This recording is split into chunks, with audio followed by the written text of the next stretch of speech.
Bien, para la columna de hoy quisiera abordar de manera introductoria, puesto de que hay mucho para profundizar, también para conocer.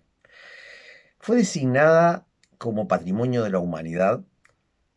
la Iglesia de Cristo Obrero de la Estación de Atlántida, no en el centro de Atlántida, sino en los márgenes de Atlántida.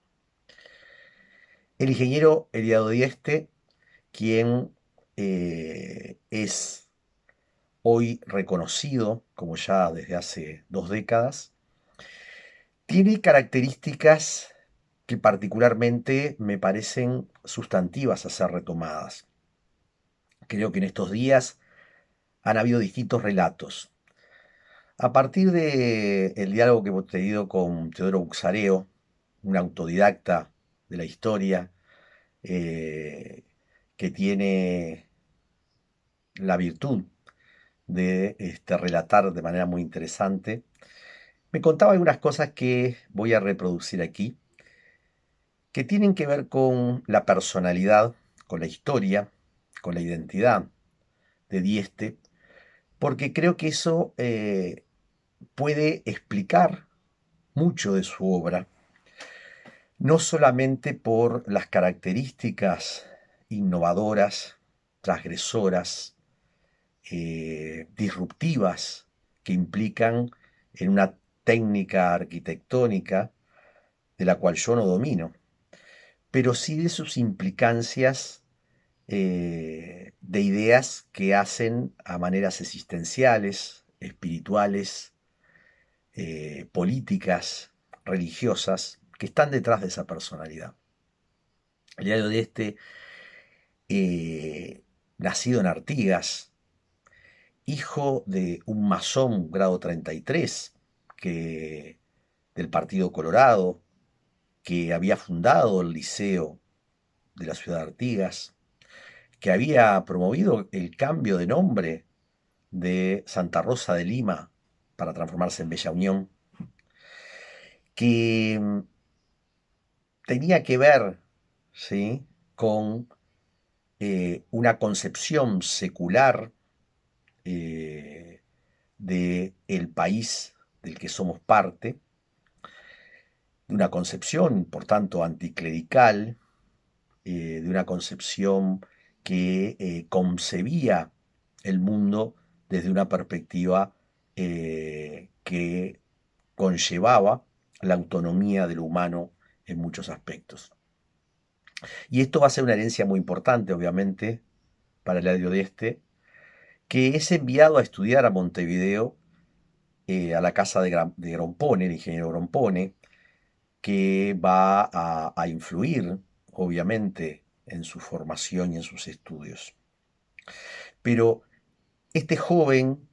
que era hijo de un masón, va a tener un encuentro con la fe cristiana católica, se va a ser católico, va a conocer a una joven de origen judío, Elisa, con la que se casará, eh, y por tanto van a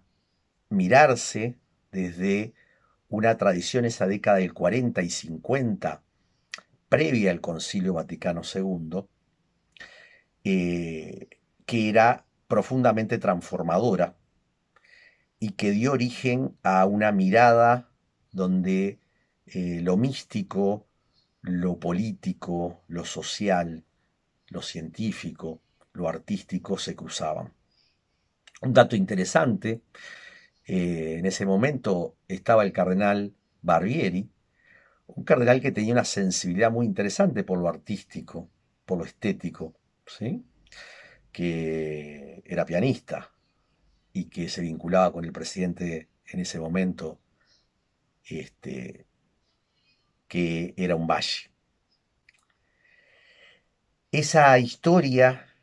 que va a confluir en la década de los 50, donde ese ingeniero disruptivo, innovador, que buscaba resolver de manera práctica muchos problemas, tenía una mirada de trascendencia, tenía una mirada política y de clase,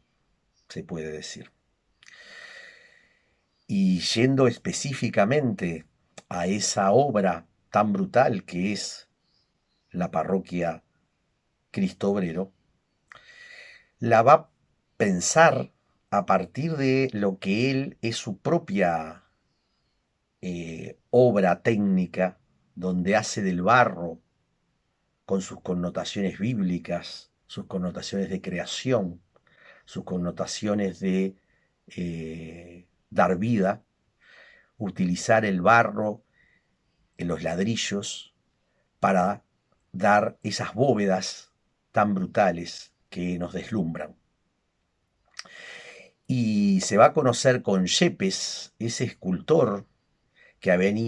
se había venido corriendo de la guerra española, de la guerra civil, luego haber estado preso por republicano, por comunista, que se había casado con Olivia, una de las hijas de Torres García en Madrid, alguien que no tenía la misma cosmovisión que este, Dieste, y que sin embargo va a aportar en esa escultura de ese Cristo, el cual, según me relatan, Dieste le leía el Evangelio para que él plasmara esa imagen que escandalizó a las monjas en ese momento, puesto que les parecían una figura iconoclasta, como lo es toda esa estructura,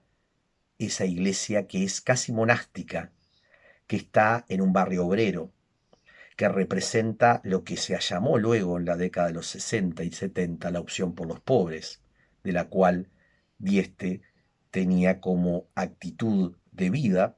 y se entendía como un servidor y entendía su ser cristiano y católico al servicio de la comunidad,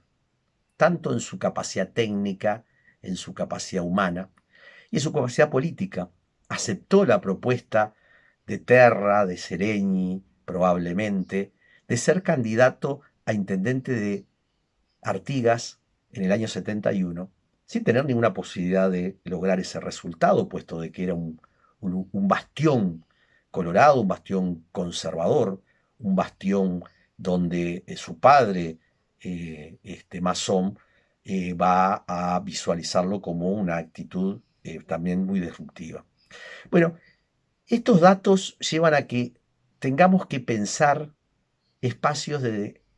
relevar estas ideas, de discutirlas. El aspecto espiritual, el aspecto material, el aspecto ideológico, el aspecto político, el aspecto estético, cómo pueden dialogar para ver esa genialidad que significó el ingeniero Dieste, del cual vamos a ir relevando en este mes para una actividad y un panel que realizaremos con OBSUR a fines de agosto, donde participarán distintos actores